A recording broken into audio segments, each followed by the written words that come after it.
সিলেট টেস্টে বেলকি দেখিয়েছে বল হাতে। চট্টগ্রামে বল হাতে বিশেষ কিছু করা হয়নি বটে, তবে ব্যাটিংয়ে মিরাজ ঠিকই নিজের কার্যকারিতা বুঝিয়ে দিয়েছে। জাতীয় দলের নির্ভরযোগ্য এই তারকা ব্যাটে বলে জিম্বাবুর বিপক্ষে সিরিজটা পার করেছে দারুণ।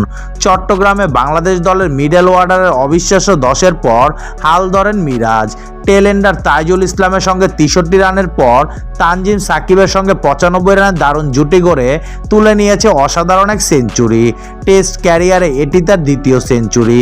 প্রথম সেঞ্চুরিটাও পেয়েছিলেন চট্টগ্রামের এই মাঠেই। দ্বিতীয় সেঞ্চুরির দিনে মাইলফলকের খাতাতেও উঠেছে মিরাজের নাম।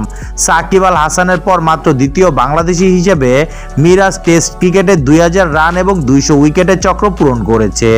অবশ্য ম্যাচের সংখ্যা হিসেবে মিরাজ টপকেছে সাকিবকে, জায়গা করে নিয়েছে ক্রিকেট কিংবদন্তির কাতারে।